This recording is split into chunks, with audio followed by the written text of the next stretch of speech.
Welcome to Food Fight Friday at the Aid Station, a live podcast where Adam Lee of Community Trail Running and myself, Jason Bahamundi of Run Try Bike, will discuss 3 food choices that we have to either eat at the aid station, throw away, or carry with us to eat on the move. Enjoy the show and the laughs that are sure to follow. Thank you for joining us. Hey, dude, how are you? I'm great. How are you? I am fantastic. Thank you for joining me in this live Food Fight Friday. I'm super excited for it. I can't wait to hear what you've come up with. Yeah, I've been thinking about this for like a week, and yesterday I finally nailed down my 3 food choices for you. So for those of you who are joining us that don't know, we're doing a game based on the premise of fuck, marry, kill. So I'm going to give Adam 3 food choices, and he has to either choose to eat it at the aid station we're at, throw it in the garbage, or carry it with him until the next aid station where he can refuel again. So Adam, are you ready for your 3 food choices? I am so ready. Let's do this, Jason.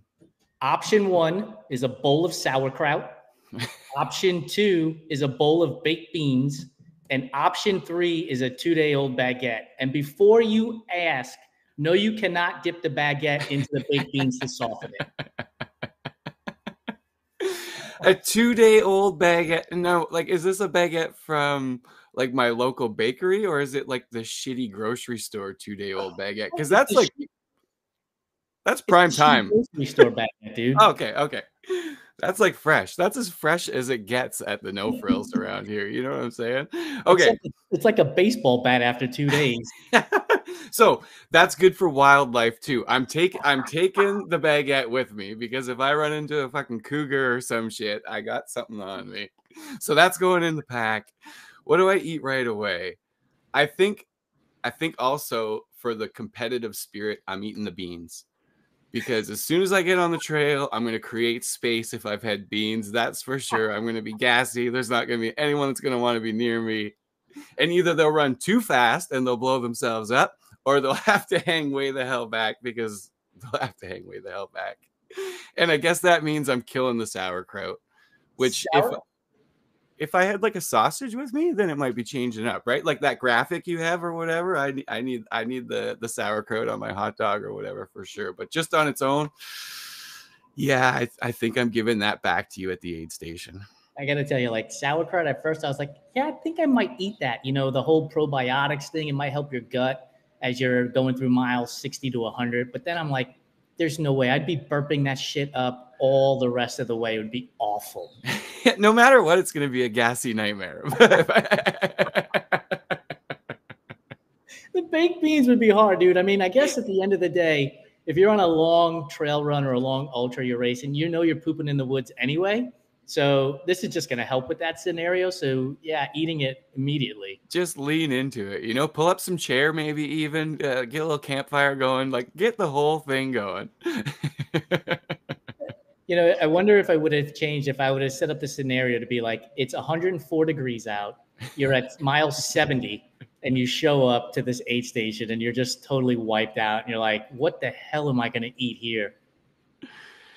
104 degrees might make that different. I might drink the sauerkraut then. Could you imagine how sick you would be? A entire bowl of sauerkraut juice. I don't think the aid station. Well, you know what? They don't care. As long as you're leaving, you do whatever you want. I was racing Black Canyon. I think it was 2019 or somewhere in that vicinity. And I got to the last aid station and I was so spent. And I had Coke in a flask and they had pickle juice there. And I was like, can you pour the pickle juice into this Coke flask so I can just drink it and get both the sugar and the saltiness on the way? And the aid station volunteer was like, seriously? And I was like, look, man, we've been racing for like 10 hours.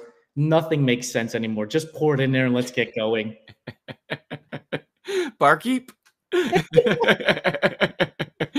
Coke and pickle juice, please. How was it?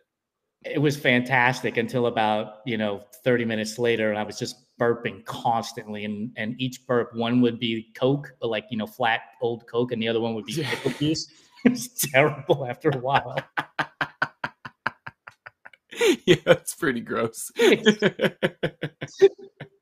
was going to present to you one of the options I thought of was roasted potatoes, because I don't know if I've told you this story. When I raced my first 100-miler, or no, it was my third 100-miler, and Is I this went to. is this the hand story? Yeah, did I tell you Yeah. that story? Yeah. So if the potatoes are coming from that pan, I'm with the lady that looked at you like you're diseased. Shit. This dude's at mile 80. He's got boogers hanging out. I know you've pooped in the woods, sweat everywhere. I love that story so much because I just could only imagine her like, oh, he's doing it. He did it. He did the thing. Oh. 7 hours of hard work, and this asshole comes rolling up here. I'm gonna start all over again. Right? It's not like volunteering at the aid stations is easy either. So, like, what the hell? You know, you've been hauling crap in from like remote roads for days on end, and now this guy comes rolling up. You know, he's like, "Yeah, I'm just gonna stick my hand in this entire tray of potatoes. The hell with the rest of them." Oh my god.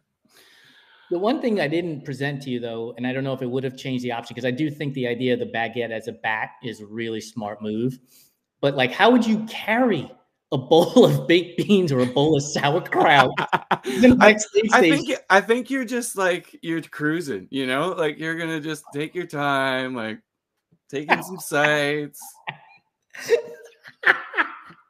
I think that's the way it's gonna have to be. Yeah.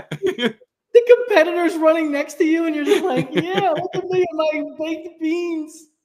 Bite.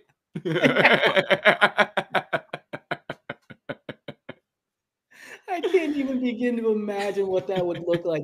You know, like, imagine like it's at an aid station where you got to now start climbing, right? So you're like holding a trekking pole in one hand and a bowl in the other. You're trying to maneuver. The other part of that, though, is like, as hilarious as it is, it wouldn't shock me. Like if I cruised past an aid station, yeah, and someone's rocking a bowl and eating whatever, I'd be like, yeah, okay. Some of the weirdest shit I've seen in races. So I raced Ironman Texas years and years ago, and it was like 110-degree heat index. And we're doing the marathon, and this dude pulls out a Whopper out of a bag at the special needs bag during the run. And all I'm thinking to myself is that mayonnaise has been baking in the sun for like 2 days now, dude. Like, that cannot be good. Like, there's no way you make it through the end of this run without shitting yourself. There's no way. If you know that you're already going to shit yourself, then and you have the Whopper in there, then I say, like, pull the cord. Let's do this. Like, sometimes you need that fast food pick-me-up. I don't know about that. Like, I will eat just about anything, but that just turned my stomach. I was like, there's 2-day-old mayonnaise sitting in the sun. It's 110 degrees out. Like, there's just no way.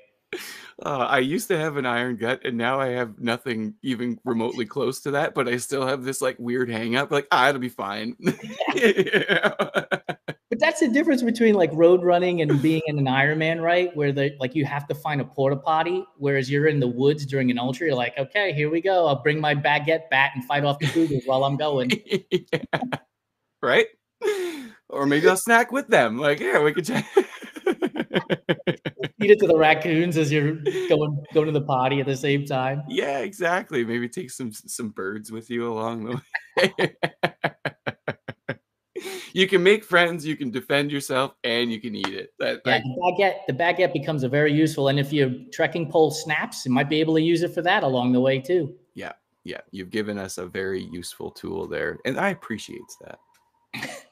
Dude, thank you so much for joining me on this first live Food Fight Friday at the aid station. For those of you who are just joining now live, Adam's options were a bowl of sauerkraut, a bowl of baked beans, or a baguette. And he had to choose to either eat it right away, throw it in the trash, or carry it with him to the next aid station. And he chose to toss the sauerkraut, eat the baked beans, and carry the baguette bat with him just in case he needed to defend off cougars. So that's a great answer to our first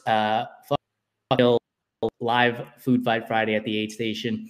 I believe we're on schedule for next week as well, where you present me 3 options. Is that correct? And I got 3 good ones for you. I got a little Canadiana for you in it. It's gonna be good. I can't wait. Dude, thanks for joining me. Have a great weekend, and we'll see you again next week. Thank you so much, Jason. Bye.